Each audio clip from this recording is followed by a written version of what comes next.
let me get the tax guys in and start with Dinesh and Sachin first. Mr. Kanavar, I just want to get first this thought clarified.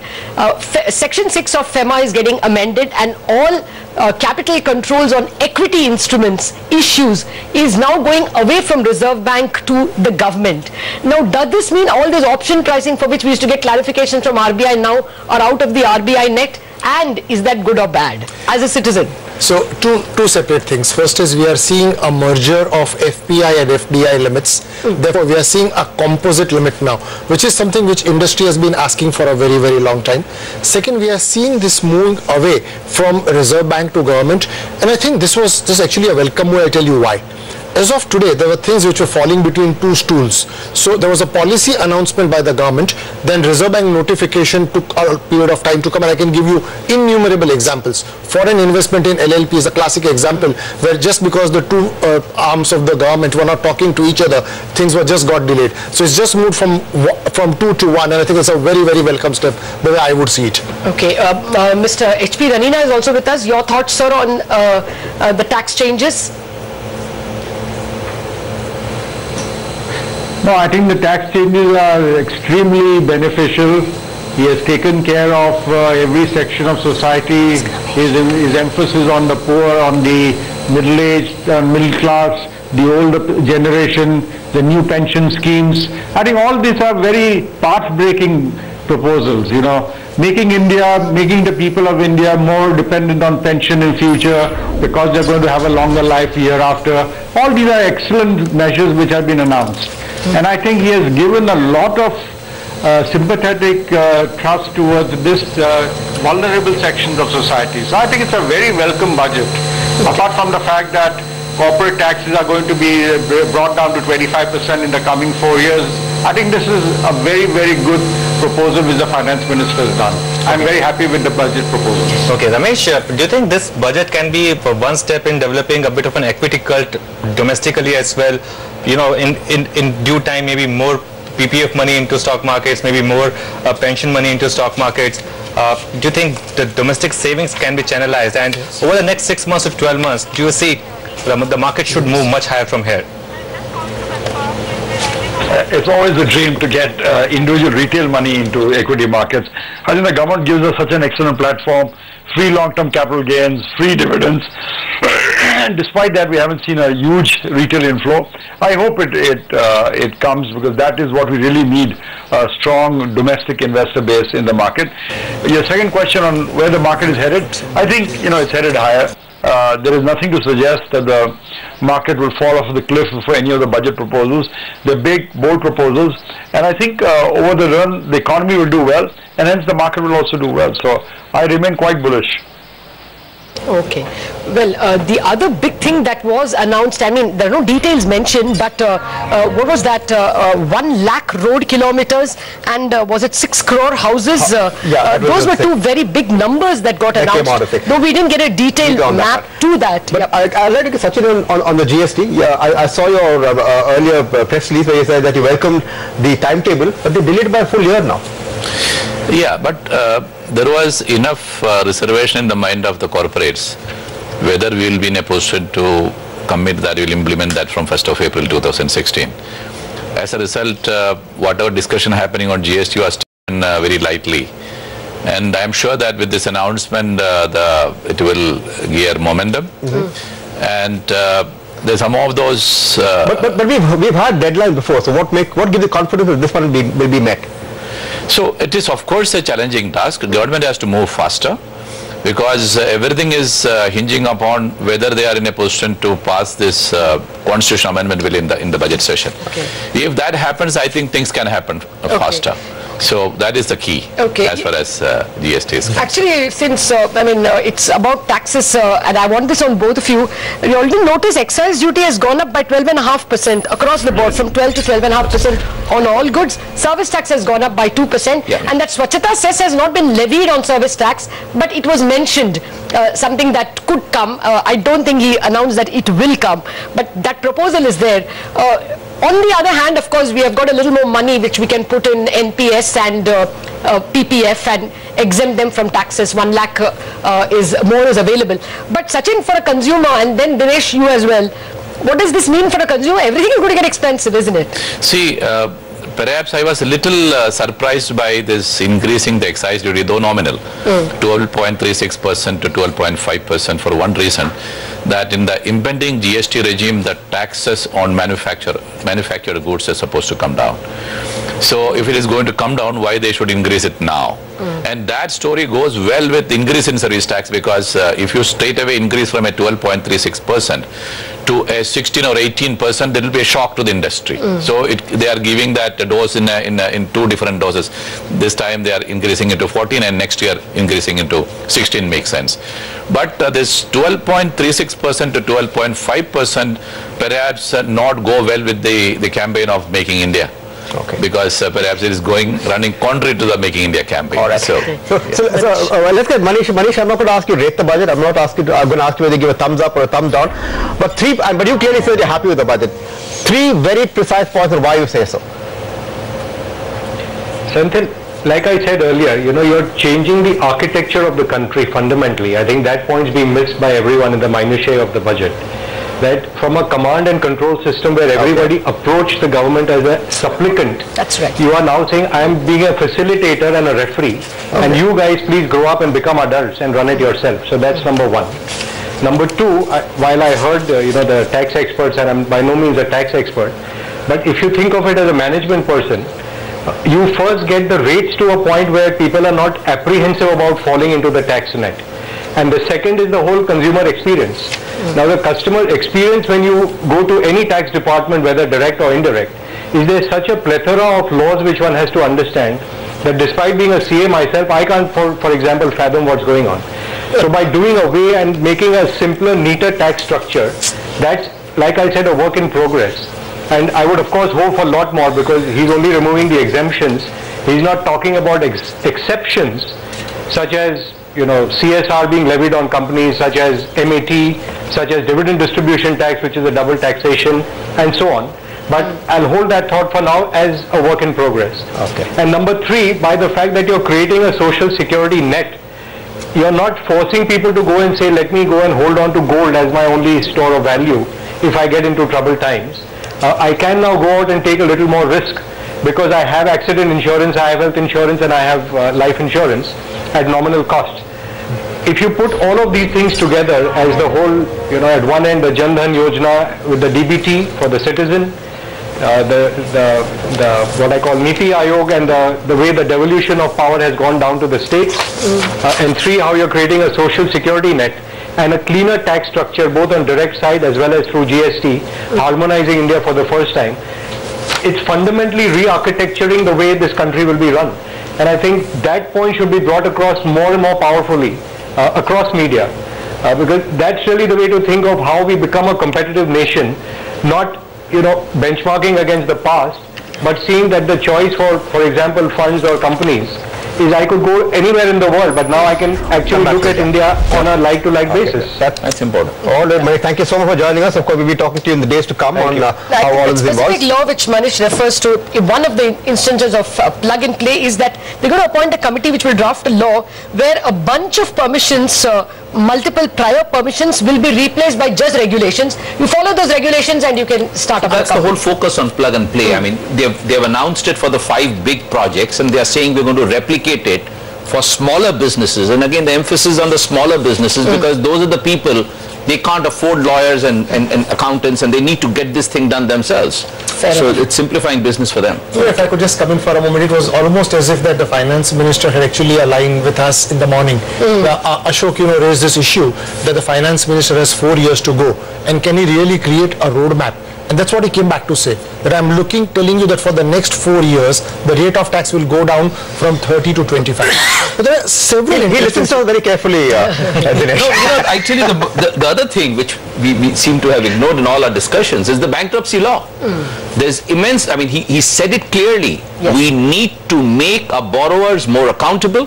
I need to have a robust bankruptcy law. The bankruptcy law will be introduced in the parliament in the current year. Okay, so he's given surfasi benefit to NBFCs. Okay, so does that mean you can close down businesses quicker? What does it mean for labor? What does it mean for the labor law? Will there be changes there, or can that be done without amendment there? No, basically what he's saying is that the banks will be empowered to now push the promoters to either dispose of their assets or indeed take them to bankruptcy, because taking you to bankruptcy is a serious threat. Okay, can I get the equity guys in, because this is about a 0.25% lower for the indexes and 1% lower on the mid caps. I want some thoughts on the share market from Madhu and Adrian. I mean, I think the markets quite clearly want to hear them. Madhu, anything in this budget which will want you to buy some sectors or not buy some sectors? So, Lata, as I said, that there could be bipolarity in individual companies because of this tax rate itself. Yeah. So that we have to go into details as to which are the companies which will benefit and which are the companies which will get impacted. So, hello? Yes, please go ahead. Lost. Yeah. The other point is, in these events, we always look at what can go right. We ignore what could have gone wrong. To me, big shy of relief is this capital gains tax which was being talked, that could come. And that is out of our way, and as articulated for the next 4 years, there is not even a mention of that coming. So that's a big relief from an equity market perspective. So Lata, this event is over. We are back to basics. Let us get back, and now people who can emphasize on individual companies who are going to do well in this kind of regime are the ones which is going to attract a lot of equity money, and the companies which are still living in the past, which Manish articulated very well, they are the companies which will stand to lose the market cap going forward. All right, then similar question to you, Adrian. Anything about this budget that you waited for and then wanted to decide how you will put the money, and now is it just business as usual, or is there any sector that's looking attractive? Well, I think that there was three things we were looking for. We were looking for a fiscal stimulus. I think we've indications of that. We were looking for clarity on GST. Maybe there's a little bit of disappointment that it's delayed by a year, but that's probably practical. We were also looking for long-term stability in terms of interest rates and inflation, and I think that will come about with this Monetary Policy Committee. So I view the budget as very practical. I like what Manish has been highlighting. It's about getting the government out of the way, making the government a facilitator rather than a barrier for India's growth. So I like the sort of details that we hear in terms of implementation. So I think this is a positive budget. Now, in terms of the stock-specific issues, there's an awful lot to digest here. Remember that the average tax rate for corporate India is 23%. So if we were to converge to 25, effectively that would be a tax increase. But at the moment, we're not entirely sure what exemptions are going to be removed. I think it's very helpful for some companies that we're getting a combination of FDI and FII limits. You can see the move that we've had in Axis Bank after that has been announced. So that's sort of clarity. In terms of operating in the Indian equity market, it looks easier now post this budget. Indeed it does, but let's pull out the contribution plate if we can. This big market decline that you're seeing, 54 points of the Nifty fall is coming from ITC alone. That's a massive decline on ITC. 8% lower is what we have, 56 points now in fact from ITC. So let me ask this question to both you, Adrian and Ramesh. Ramesh, to you first. 8% decline on ITC, the excise duty hike again hurting it, but at this price is it a good buy? Would you go out and take this stock, because normally post budget it actually invariably rises? I don't want to discuss specific stocks out here, but ITC is having problems with volume growth because taxes are beginning to stick now. So the elasticity, inelastic nature of cigarette demand has been slowing down for the last couple of quarters for ITC. And so I think it's a tough road ahead for the tobacco industry. Adrian, what's your Ramesh, would you sense? look for any nuggets? You know, after all, there is that 6 crore houses and, 1 lakh kilometers of rural roads. There are all those goals that have been mentioned, and going by the way in which they followed up Jan Dhan and opened those 11.5 crore accounts, it's quite possible that there will be some bit of missionary zeal in some of these, especially rural roads. Ramesh, as a stock market player, do all these suggest opportunities? Yeah, they do. I think we'll have to look at the details and maybe on a Sunday do some reflection. But housing, creating that many houses will really create a lot of opportunities. Having that many transactions go through in a credit card or a debit card or a RuPay, is going to benefit a lot of people. So we'll have to, take a magnifying glass and go through the details, perhaps on a Sunday. But every budget throws up, a plethora of opportunities, and so is this one. Okay, by the way, the market is now collapsing, and if you see intraday charts of some of these stocks, ITC we already mentioned, but the last 5 minutes, stocks like HDFC, that's down 1.5% purely in the last 2 minutes of trade.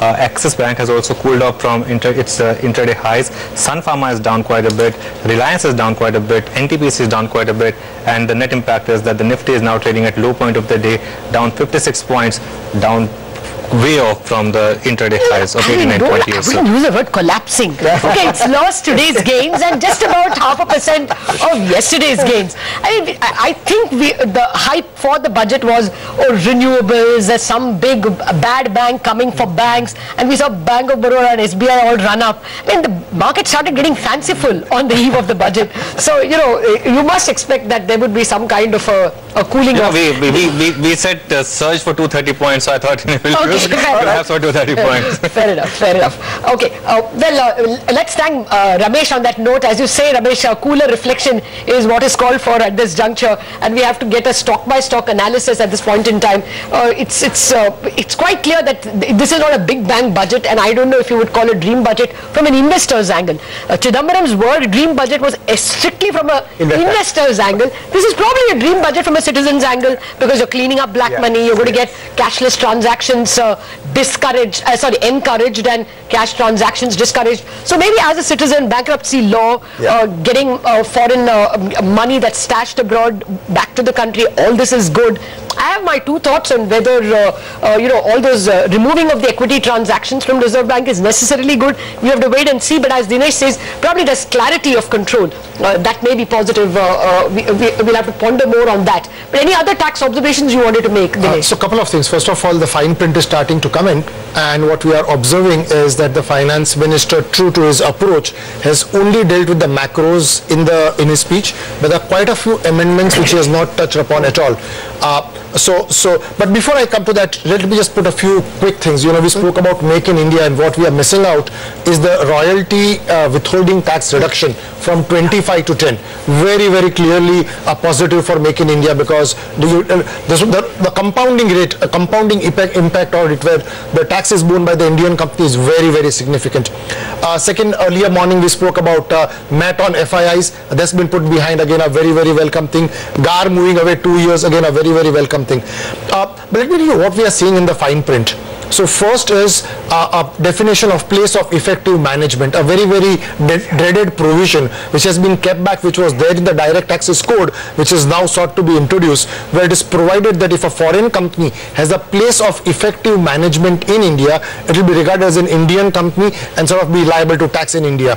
Again, something which is going to be quite critical in terms of overseas holding companies, subsidiaries, etc. So it will be quite, if I may say, it may be quite subjective and quite litigative. Okay, can you explain that again? So what happens is that if you have a foreign company and that foreign company is effectively managed from India, it will be regarded as an Indian company and liable to tax. And therefore, the definition of what is effectively managed, the board meetings, etc. Again, I'm looking at the fine print as we talk, but that's going to be something which is get litigious. Correct. The good part is we had this retrospective amendment a la Vodafone, where there was few clarifications which all of us were looking for, and some of the clarifications have come through. So it's now provided that an overseas transfer will be regarded as taxable in India only if more than 50% of the assets are in India, and more important, even if that is so, only a pro rata taxation and not a full taxation. That is a very, very, very welcome change. We spoke earlier about the abolition of SAD, And again, I think that's a very, very important provision, again, when it comes to Make in India. So some provisions coming very, very positive. Okay. FDI and FPI investment limits to be converged, will that open up investment opportunities for FIIs? It will, and I think we're already seeing a bit of impact on some of these stocks, like Axis Bank in particular, Lata. That's one stock which is standing up because of this distinction between FDI and FPI. Yes, the FDI and FPI, and it will get into MSCI again. Your thoughts, Ashok, on that? I think, listen, if you look at it again from ease of doing business in India, removing complications, there are bound to be some changes which may have a detrimental or a negative effect in the short term. But again, from a perspective of, is it the right thing to do? It is the right thing to do. Consolidate the two limits. I mean, how does it matter whether it's FDI or FI? It is foreign money coming into you. You want to put a limit, put a consolidated limit. So I would say overall good news, even if in the short term, it appears that some companies and some banks or some institutions are getting challenged. Okay. Well, Shankar, before we let you go, I mean, if you have pondered over the other flashes that came out from the budget, is there anything we are missing out in terms of good for you as a citizen, as a consumer, as a taxpayer? No, I think the thrusts, the headlines are quite fine. I'm still a little puzzled about how the sums add up, because the plan expenditure seems to have come down, yes, and the non-plan has gone up, and to that extent there seems to be, with tax net increase to the order of 15,000 crores, there is going to be a bit of borrowing that the government would do more than what they did last year. That's my first concern. And the second concern is, if you're going to broad base the indirect tax the way they have done and enlarge the service tax net, the impact on inflation and the increased borrowing from government, how is it going to play out on the interest rates going forward is another piece of puzzle that I'm not very clear at the moment. And given the fact that India wants to build 6 crore houses, and much of it would be, I guess, financed by mortgages, it's going to be a very important stimuli, the monetary and the fiscal play. So these are some puzzles I'm not yet clear, but as common man, I would not like to experience the spiking inflation and the unaffordable interest rates that we've been subject to in the recent past. And so you welcome the fact that there's a Monetary Policy Committee? If that's going to help and ease our pains, yeah, why not? But okay, I'm still not very sure how these. But at the moment you sense there are going to be increases in prices across the board. I get that feeling, because I think when you talk about construction, I mean, we are still battling with shortage of good quality aggregates, sand, for example. So to some extent, I think to have a higher demand is good, but unless the supply chain is going to be enabled, and interest rate is going to be a key factor, inflation is going to be a key factor. Unless the supply chain is going to be enabled, these could remain, good intentions and might fall short on implementation. Okay. Well, thanks a lot for that, Shankar. We are not actually able to access the budget accounts, or I could have told you the borrowing figure, but the NET simply refuses to oblige, probably because quite clearly there are too many people accessing it at this point in time. I should be able to get the borrowing figure. It's creating problems at this point in time. Anuj, any observations on there are two interesting questions. Okay, yeah, sure, please. One for Dinesh, actually, more than anything else. He's removed wealth tax. He's brought in 2% surcharge on super rich. Is this the beginning of a specific, is this the beginning of a regime which will now keep introducing new taxes, inheritance tax, super rich tax? I mean, are we entering that regime, or are we? Actually, I would say it's just the other way around. The fact that you have just taken away a tax which contributed about 1,000 odd crores and probably contributed more to the accounting fraternity than anybody else. It's a positive thing. That's the one I would look at it. But look at it, some of the changes which are really not incremental but very exponential. When you speak of transfer pricing, you increase the limit from 5 crores to 20 crores. So it's not that you are taking some baby steps. You are saying I need to simplify. Abolition of wealth tax is absolutely a step in the right direction. Okay, let us get Mr. Ranina in. Sir, if you have pondered over the tax changes, the points that Sachin and Dinesh have just made, made, and any further additions in terms of tax clarity or lack of it? Well, I've not yet gone through the papers, but as far as what the finance minister says, is the approach which he has given, which is very important. You know, streamline everything, reduce areas of litigation. A very important point is on commercial litigation. He says there's a lot of issues on commercial litigation which I'm going to remove. So we have to wait and see. That is very important. Litigation, reduction of litigation, maybe streamlining the tax structure and making sure that appeals are heard in the fastest possible time. This is what I think our country needs. So we have to wait and see how we implement these budget proposals in the coming months, because that is really the key to making India a great place to work in. And that is what we are looking forward to. I think all the indications are in the right direction. Okay, Adrian, final question from my side. You know, we're assuming that not too many FIIs are present in market today because it's a Saturday. Come Monday, do you think the FIIs would treat this as a game-changing budget, or would it not matter in the larger scheme of things where Indian market has been outperforming the rest of the emerging markets? Just about a roadmap, about making India an easier place to do business, making the government help businesses rather than get in the way. And your previous guest was talking about the litigation issues in India. So I think they will treat it positively. And I also agree with your point that this is an incredibly thin market today. I don't think any of the institutional investors will be active in the market today. So for a proper analysis, they'll be doing the details tomorrow, working out the stock-by-stock implications, and perhaps we'll get a better view of the market on Monday. Okay, I don't know, Adrian, if you were interested in PSU banks at all, but the bank recapitalization number is pathetic. 7,900 crore. I mean, even last year it was 12,000 crore, though I think they actually spent only 7,000 crore.